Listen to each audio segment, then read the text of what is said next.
Today we're with Harold Freeman, World War II veteran, and Harold has agreed to share with us some of the times that he had during World War II.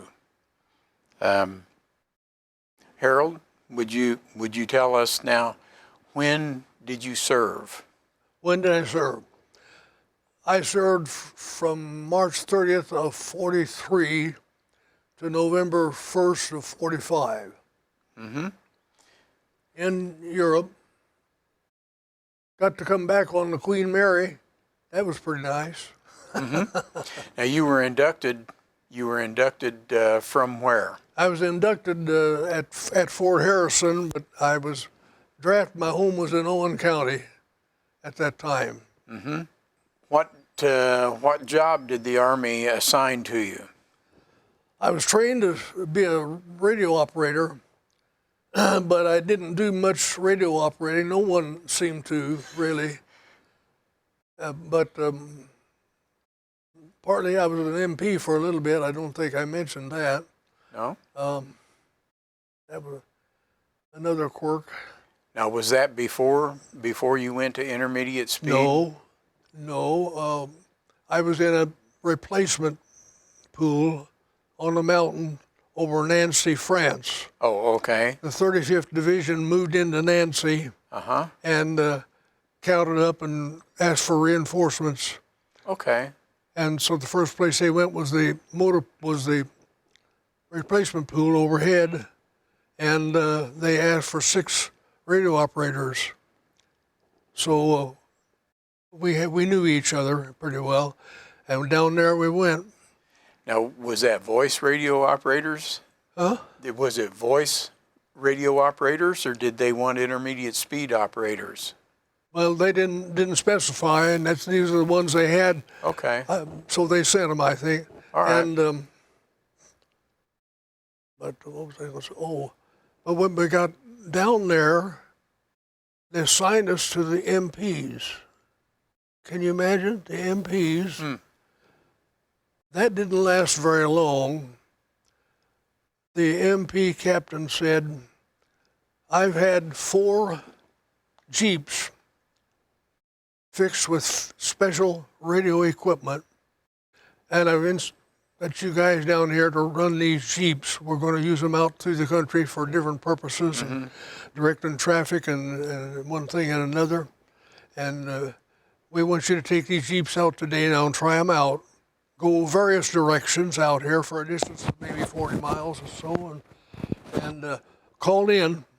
We want to see what the reception is." Right. So we went out. Harry Freeman was one of them, and he couldn't drive, but he did drive. He took that Jeep out. They had a great long antenna on it. Mm-hmm. And we did some back and forth. I thought, that's not too bad. And after a while, I heard an incoming call, and it was Harry Freeman. I recognized his voice, and he said, "The Jeep got tore off of or the antenna got tore off of this Jeep." And the captain said, "Come on back in, we're through."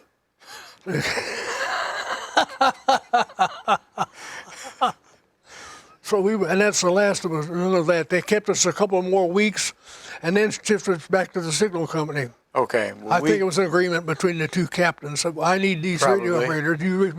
I can't request them and get them because I don't have that. But the MPs don't need radio operators right now. Okay. Well, we jumped forward a little bit. So let's go back to the time when you went in the service and you got selected for school, and you went to school for training. Yeah. Tell us about that. About where did you go and? Oh, well, first I went to a school, Stetson University, down midway down in Florida, maybe a little more. But I don't think Stetson was ready for us. And we weren't there a couple of weeks, 3 weeks maybe. And then the trucks pulled up. You never tell us anything. Mm-hmm. The trucks pulled up. We loaded in and went down to right outside Orlando to Winter Park to a school called Rollins College. And we stayed longer there and had a good time. It was a beautiful countryside. Then they shipped us off to Brunswick, Maine, to Bowdoin College, where they didn't welcome us too much. They didn't particularly like to have a bunch of boys out of the Midwest cornfields in their exclusive school. Longfellow, other Irvings, the poets and writers, that's their school, like Bowdoin College. And some of them let us know that they didn't care for us to be there too much. They thought you were out. You didn't fit the, I guess, the student. Didn't have any pedigree. And one of the professors, I'm sure, said, he was an English professor, and he said, he didn't say, but I'm sure he thought, I'll teach these corn-fed plowboys what it means to get an education. So he said, I want you all to write a paper about such and such length, something that you know and understand, and be ready to turn it in 3 days or something like that. So I went away thinking, I believe he doesn't know anything but English literature. That's not quite, but he doesn't know anything about farming. So I wrote a paper on how to grow a field of corn from beginning to end. And I thought, now, the only way that he can criticize me on this paper would be on the subject matter, because I can handle the grammar and that end of it, no problem. But he won't know enough about raising corn to know whether I made an error or not. Right. But it worked anyway. But then we stayed there and studied engineering until the program was dropped for reasons that I don't know. And the people went back to the various places where they would fit best, and I and my 5 buddies would fit best in the Signal Corps School at Bowdoin, the Army post out in New Jersey that I called a while ago. Or, can't tell you now, but the Eastern Signal Corps School centered there, and we went to high-speed radio operator school there. What is high-speed radio operator? What is high-speed radio operator? Well, the Army defines it as anybody who can send and receive at 30 words a minute. This is Morse code. Yes, Morse code. Okay. Although almost nobody does that. Well, telegraphers in civilian life, they do that and better. Or ham operators, a lot of them get to be quite expert. Right. But 30 words a minute in the field is not easy to do. No, not at all. And that's Fort Monmouth. That's the name of the place I'm trying to think of. The school still exists, I believe. The fort is still there. I believe they do. They still teach intermediate speed. I think so. Well, where did you guys, your group stayed together? Yeah, fortunately we did. Where did you go from there once you finished school? Well, training. The Army's plans for us then was overseas, I'm sure. That's why they shut down the program, I think, that we were in. But they gave us some months to get prepared, and we got the training at Fort Monmouth. Okay. During that time. Then the Army's plan was overseas for us, so we went first to a staging area. This was Camp Reynolds in western Pennsylvania. And there they got you ready. They reviewed all your clothing and everything that you had been issued, right, and replaced it with new if it needed it. They brought you up to date on pay, up to date on your medicals and everything like that, so that when you got on the ship, you were ready. And we were there some months, about 5 months, I think. And then we went out to New York, Camp Shanks, New York, which was a port of embarkation, and stayed one night there. And while we were there, one of the guys in our group said, I live about a half a mile from Camp Shanks. I'm going home. Don't do it. Don't do it. If you're caught off base here or you're not there, when they take a roll, why, you could be tried for desertion. AWOL. That's right. He said, I'm going home. And he did go home. And the next morning, we kind of took turns covering for him the best we could. And he came sneaking back in. Oh, boy. So he got away with it. He got away with it. All right. We were all glad he got away with it, but dangerous business. Now you had to board ship? Yes, we went to, from Camp Shanks, we got on the ship. It was in a big convoy. I was on the flagship. It was called the George Washington, and they said that it had been used in World War I also as a troop carrier. It was the biggest ship in our convoy, I was told, and therefore it was the flagship, and the commanders were on that ship. And we went across, crowded. I don't know how many people were on that vessel, but a lot of them. We ate twice a day, and the chow lines ran all day long. Oh, yeah. Yeah. In fact, they run all night, don't they? I expect. Yeah. I expect. They had a radio set up in their radio station to entertain the troops, and they played music and one thing and another. And we had wrestling matches just for to entertain the troops. How long did it take you to cross? If I remember right, it was 15 days. That was because we zigzagged, and Oh, yeah. a convoy can't move any faster than the slowest vessel, That's right. and that's not That's very right. fast. Some oiler somewhere, I expect. But we didn't have any problems except there was an escort of destroyers with us. And I remember one evening I couldn't see hardly very many ships on the horizon at all. They were spread away out. And but the next morning when I got up, they were all kind of in close together, and the submarine, the destroyers were circling, and nobody ever told us anything, but we figured that there's been an alarm for submarines sent out, but nothing ever happened to that convoy. Okay. Well, that's a good piece of luck. On the way back on the Queen Mary, they had taken an ordinary-sized stateroom on the Queen Mary. It was a pretty good-sized vessel, and it was good-sized rooms. But they had eight monks, and they assigned 16 men, and all 16 put their gear down in their room, and then 8 of them slept on deck, and 8 of them slept in the. And the next night we Reversed.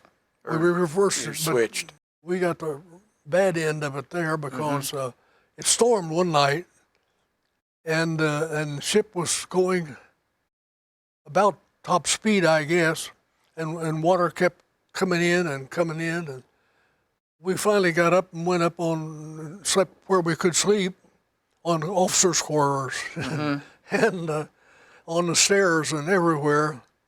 But it just took us, 2 days and 2 nights to make that crossing? When you got to, did you go to Europe? That I'm not totally sure of. We went to Le Havre, Paris' seaport on the Atlantic. Okay. I remember that, and got on. That town was destroyed. I think, though, we went back to England and went by rail through London and back up to Liverpool, and left out of Liverpool. Okay. All right. Once you got to Europe, where did you go? Up on top of the hill, they were fighting then in the hedgerows, you see, and the coast was clear as far as ships going in and out, loading and unloading. Now, is this in Italy? No, this was in Normandy. Normandy? Okay. Omaha Beach. Okay. Omaha Beach. Yeah. And we stayed a little town, I can't remember the name of it offhand, a little small place, coast to the coast. And then we were in a little bigger town, Carentan, really just waiting for, I guess, Patton to get his army straightened out, and then we'd go on, which we did. Go north. And but Patton swept across France so fast that it was hard for us to keep up with him, and we weren't doing anything. We went by Orleans and several. We fought some battles in Normandy before we went on. What were you doing along the way as you were going through France? Part of the way we rode on deuce and a half trucks in a convoy, and I don't know how many convoys there were, but then after we got to, I guess, Orleans, we shifted into trains. There were 48 cars that were used in World War I, and they had lettered on them 40 men or 8 horses. Oh, okay. And we had 60-some on that little car, and it was so crowded with our duffel bags and things like that I started sleeping in one place, but they were shifting around and moving around, and I woke up in the night with looking down at the rail. I was pushed over enough to push that sliding door a little bit out, and I could look down and there were railroad so then I ties got going up, by. paying no attention. I just walked across people and got up to the top of the heap. And then one night we slept on top. I did, and several others. On the 48s were stopped; they weren't moving, and we slept on top of them. Now you were following Pattons. In general, we were following Patton's Third Army. Okay. We're assigned to that. Still in the replacement pools, and we were in 3 different ones at 3 different times. And I can't remember the one. I think it was the 12th that I was finally assigned out of, down to the 35th. Okay. But were there times that were especially exciting? there was one time we were in a replacement depot. I can't even attempt to give you the number, maybe 17, and had been there several days. And a little USO troop came in to do a show. Oh, yeah. And we all went to hear them sing, and that was very nice. Oh, Bing Crosby was in that bunch. I got to see him. I was in the same room with him. I didn't shake his hand or anything. He had done a show, and it wasn't very well. Oh. And he wanted to take some medicine, I think. He said, "Has anybody got a canteen?" Well, Louis Beauvais across the way liked to knock us down to give his canteen to Bing Crosby. And then let's see. Every once in a while, a Red Cross truck would come by and set up business. They gave out cigarettes, as I remember. The British didn't like this. The British soldiers, they had to pay for their cigarettes and all of that kind of thing. Ours were free. They told us overpaid, among other things. You had to cross a pontoon bridge at one time. Pontoon bridge at the Rhine, little town called Dinslaken. I crossed that. How did that go? Well, it was a big long line because I don't know how many people were supposed to cross the bridge that day, but I know that it backed up a tremendous line of people. But I was riding on a deuce and a half truck full of jerry cans of gasoline. Wasn't very comfortable and not very safe, but that's where we were because we had to get across. And in front of us was another one, the same thing, and then there were other vehicles. They regulated the traffic crossing the bridge because it was a floating bridge and it would only support so much weight. Some of the equipment, like the Patton tanks and the Sherman tanks and some of the big artillery pieces, were heavy, and they had to have lots of room as they crossed the bridge, so it slowed things down. But our turn came, and we went across the bridge with no problem. By the way, there was no gunfire of any kind in any direction that I was aware of. No planes overhead or anything. So we were all feeling pretty good. Crossed the Rhine, which we had expected to be a big job, and turned down alongside the river, and then we were shot at. The shell, the first one, went over our heads, and it hit the bank on the other side, and we could see where it landed and the approximate path that it had taken, and it didn't miss us far enough to suit us. And then we started on after that scare, and they fired another shot that destroyed a Jeep and 4 MPs. But we didn't take time. They just pushed it off the road. The men were all dead, and went on from there. But that memory remains with me a while. Where did you go after that? Oh, well, I guess we went up into the Ruhr country, the industrial part of Germany, and fought our way through a mass of cities up there and manufacturing plants and things. I was in most of the towns of the Ruhr area. Most of them were destroyed. The beautiful city of Cologne on the Rhine River, we didn't go downtown because they said it was such a tangle of wreckage that you couldn't get through yet. So we kind of skirted along the edge, and I saw the big cathedral with the twin towers on the beautiful Cologne Cathedral. The towers, as I remember, had been hit with artillery shells, or maybe some plane in a few places, but they were still standing, I think, easily repaired. We fought our way through there. Recklinghausen, I remember, because there was a zoo right down the way, and it was a German Army supply house. There, a warehouse about 4 stories high, absolutely full of all kinds of German Army equipment. Whatever you needed, they had it. And I spent most of my time there just looking through that stuff. You were on your way toward the Battle of the Bulge. It hadn't started yet, but yes, when it did Okay. start. Well, we drove into, my buddy and I, in going up there, got lost. We did get lost too, because the Jeep I was driving had no windshield, and we got snow, and we couldn't keep up with the convoy. We lost them, but the only thing we could do was keep going ahead.